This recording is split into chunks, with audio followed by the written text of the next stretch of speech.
हरिओम नमस्कार मैत्रिणींनो। तर आज मी घेऊन आलेले आहे राजा राणी कोचिंग कॉम्पिटिशनचा जो ब्लाउजचा टाच होता त्याचं कटिंग आणि टेचिंग मी कशा पद्धतीने हा टाच कंप्लीट केलेला आहे तो मी तुम्हाला इथे शेअर करणार आहे।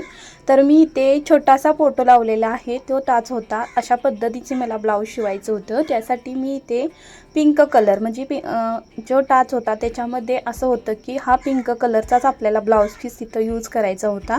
त्यासाठी मी पिंक कलरचा अस्तर आणि ब्लाउज पीस जो मेन असतो तो घेतला होता। आणि आणखीन एक ब्लाउज पीस आहे, अशा पद्धतीचे आपल्याला 2 ब्लाउज पीस यूज करायचे म्हणून त्यांनी सांगितलं होतं। जे कॉम्पिटिशन होतं त्याच्यामध्ये जी आपली स्पर्धा होणार होती त्याचा असा टाच होता की फिक्स पिंक कलर आपल्यासाठी होता आणि जे ते ब्लाउज देणार आहेत, जे काही डिझाईन देणार आहेत ती आपल्याला सेम टू सेम करून द्यायची होती। तर पहिल्यांदाच मी अशा पद्धतीचा ब्लाउज इथे शिवलेला आहे। त्यासाठी मी पहिल्यांदा आपलं असं कटिंग करून घेतलेलं आहे।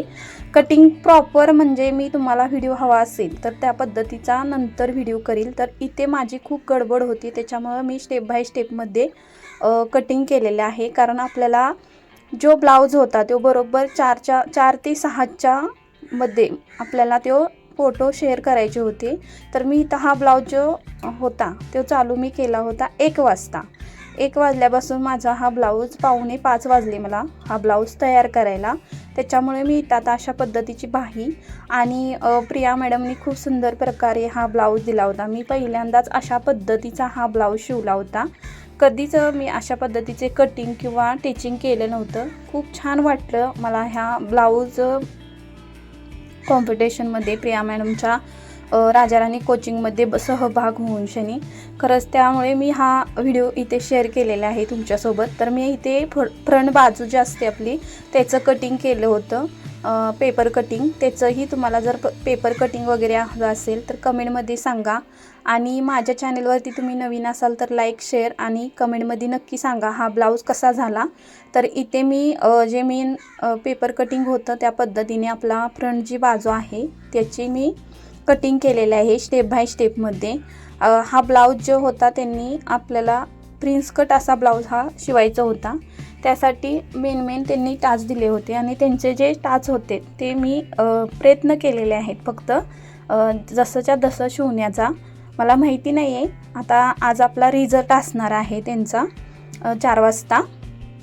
तर हा काल झालेला आहे, कॉम्पिटिशन काल झालं होतं पण मला काही व्हिडिओ अप्लाय करता आला नाही। मी आज करत आहे तुमच्यासोबत कशा पद्धतीने मी शेअर केलं आणि कशा पद्धतीने ह्याचं कटिंग वगैरे केलेलं आहे। तर इथे मेन जे अस्तर होतं त्याचं मी कटिंग करून घेतलं। त्यानंतर आपल्याला मेन जो भाग होता फ्रंट तर तो मला जॉईंट पाहिजे होता, तर इथं बघू शकता त्यासाठी मला घडीही चेंज करावी लागली। तर कधी कधी काय होतं की गडबडीच्या नादामध्ये आपल्याला मेन महत्त्वाचे पार्ट असतात ते व्यवस्थित बसणं खूप गरजेचं असतं। त्यासाठी मेन पॉईंट जे असतात पाठीचे भाग किंवा आपला पुढील भाग होता ते जॉईंट येणार होता। मध्ये आपल्याला हुक वगैरे काही नाही घ्यायचे होते, पाठीमागं म्हणजे बॅक साईडला आपण हुक चेन लावण्याचं त्यांनी सांगितलं होतं, किंवा ह्या ब्लाऊजमध्ये तुम्ही कप पण यूज करू शकता असंही सांगितलं गेलं होतं। त्याच्यामुळे माझ्याकडे काही कप अवेलेबल नव्हतं, जे काही मटेरियल अवेलेबल मला जे भेटलं त्याचाच मी इथं वापर करून हे ब्लाऊज शिवलेला आहे। एक छोटासा मी प्रयत्न केलेला आहे पहिल्यांदा आणि फर्स्ट टाईममध्येच, कारण प्रिया मॅडमचे खूप फॉलोअर्स वगैरे आहेत की एवढ्यामध्ये आपलं सक्सेस होणं आता माहीत नाही काय होणार आहे ते, पण तरी पण मी प्रयत्न केलेला आहे इथे छोटासा, त्याचा मी व्हिडिओ आता इथे तुम्हाला अप्लाय केला आहे। तर अशा पद्धतीने आणखीन एक कपडा मी पीस आणला होता, तो अर्धा मीटर होता, तो बाहीसाठी आणि जो त्यांनी डिझाईन सांगितली होती ती आपल्याला हे करायची। तर मी इथे थोडेसे भाग जॉईंट करून घेतले, कारण लाईटचा प्रॉब्लेम असल्यामुळे मला परफेक्ट जॉईनिंगचं वगैरे व्हिडिओ परफेक्ट करता आलाच नाही। सतत लाईट जात होती, आमच्याकडे मंगळवार असल्यामुळे लाईटचा प्रॉब्लेम असतो आणि 14 जुलैला ही कॉम्पिटिशन होती आणि हा ब्लाऊज आपल्याला कंप्लेंट करून त्यांना घालून फोटो पाठवायचे होते। तर मी इथे घातलेलं आपला फोटो म्हणजे मी जे फोटो घातलेले आहेत ते मी थंबनेलला इथे लावलेच आहेत, ते तुम्ही बघितलंच आजच्याला कशा पद्धतीने ब्लाऊजची डिझाईन आहे वगैरे। माझ्यासाठी तरी खूप अवघड होतं, कारण आपल्याला जी खांद्याकुडली जी साईट होती तर त्यांनी सांगितलं होतं की तिथे आपली शिलाई दिसली नाही पाहिजे। हा खरा मोठा टाच होता, कारण कधीच असं झालं नाही की बिना शोल्डर जॉईंट करता मी असा ब्लाऊज दिसला नाही पाहिजे शोल्डर जॉईंट केलेलं. तर त्यासाठी तिथे व्यवस्थित तो पॅच वगैरे लावायचा होता. हे पहिल्यांदाच असं म्हणजे झालं होतं. आणि कधी पण बघा आपण काहीतरी गडबड असली की अशा पद्धतीने मध्ये शिलाई वगैरे इकडं तिकडं होती, असं चुन्या पडल्यागत होतं. तर असं तुमच्यासोबत पण होतं का तर कमेंटमध्ये सांगा. आणि त्यानंतर मी इथं पुढील भाग होता तो काय केला ठेवून मी पलटून तो शिलाई काम केलेलं आहे. त्यानंतर असा बॅक नेक पण मी कटिंग केलेला आहे. बॅक नेकचा पूर्ण फ्रंट वरपर्यंत असल्यामुळे हुक लूक आपले पूर्ण वरपर्यंत आहेत म्हणजे गळ्याबरोबर. त्याच्यामुळं अशा पद्धतीने मी आधीवरती गळा गोल जेवढा कटिंग केला होता बॅक साईडला तेवढाच, म्हणजे आपण कॉलर टाईप करतो त्याच पद्धतीने, फक्त इथं मी दाब देऊन घेतलेला आहे. त्यानंतर हे जे कपडा आहे कडचा ते व्यवस्थित जॉईंट करून घेतलेला आहे. खरंच खूप दुगदुग होती की हा माझा ब्लाऊज कंप्लीट होतोय का नाही ह्याची. कारण कसं असते एखाद्या आपण ठिकाणी भाग घेतला तर त्याच्यामध्ये व्यवस्थित आपलं काम झालं पाहिजे, ह्यासाठी आपण 100% मी तरी प्रयत्न केलेले आहेत. शेवटी हार जीत हा शेवटी देवाच्या हातात असतं. आपलं काम असतं की आपण कितपत देतो ह्या गोष्टीमध्ये. ते माझ्या परीने मी प्रयत्न केलेले आहेत. आणि झालं असं की ह्यातले छोटे छोटे व्हिडिओ जे होतात ते माझ्याकडून नाही झाले, कारण गडबड असल्यामुळे आपल्याला खरं महत्त्वाचं होतं की हा ब्लाऊज कंप्लीट करून घालून शनी त्याचे फोटोशूट करून व्यवस्थित आपल्याला ते पाठवायचे होते. त्यांची वेबसाईट होती त्याच्यावरती. त्याच्यामुळं जास्त मला व्हिडिओ असं घेता आले नाहीत परफेक्ट, किंवा मी इथे तुम्हाला जास्त माहिती सांगू शकत नाहीत. पण अशाच पद्धतीचा जर तुम्हाला आणखीन ब्लाऊज किंवा ह्याची माहिती पेपर कटिंग हवा असेल तर कमेंटमध्ये सांगा. मी नक्की ह्याचा व्हिडिओ नंतर बनवणार आहे आणि एकदम रिलॅक्समध्ये व्हिडिओ बनवणार आहे.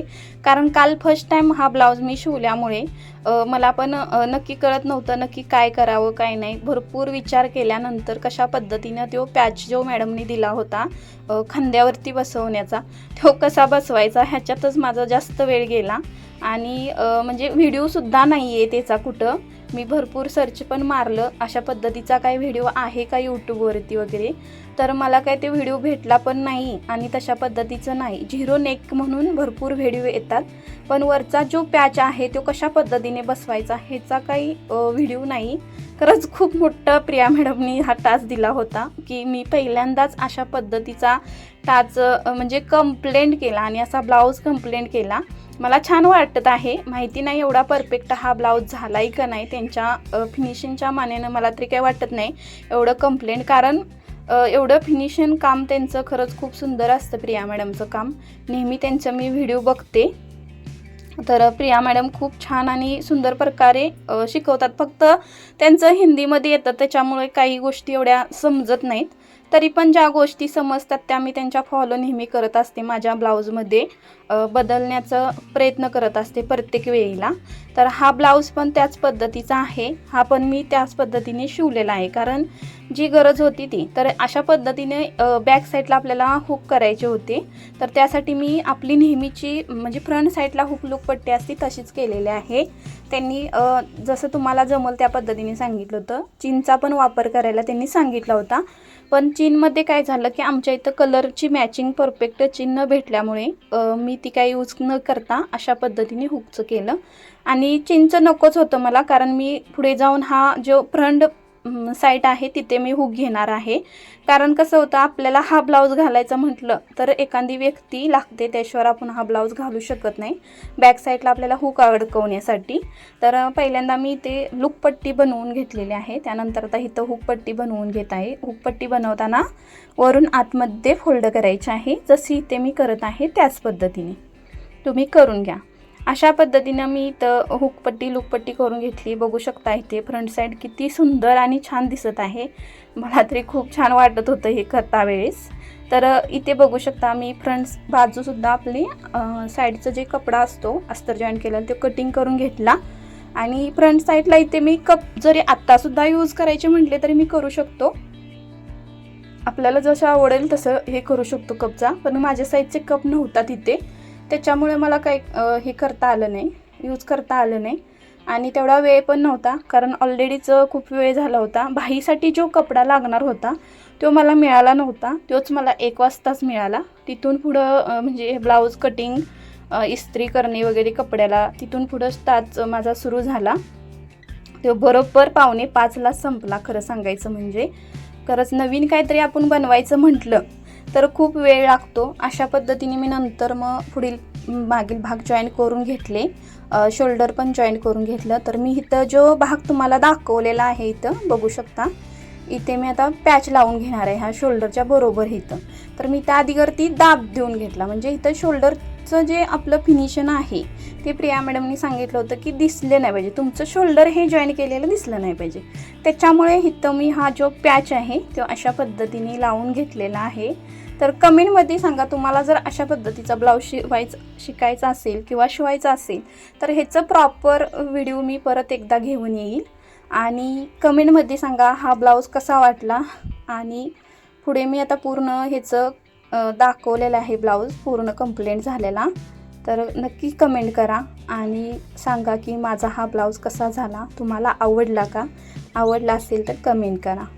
असे नवीन नवीन व्हिडिओ पाहण्यासाठी नक्की आपल्या चॅनलला फॉलो करा. आणि thank you so much Priya madam, खूप सुंदर असा ब्लाऊज तुम्ही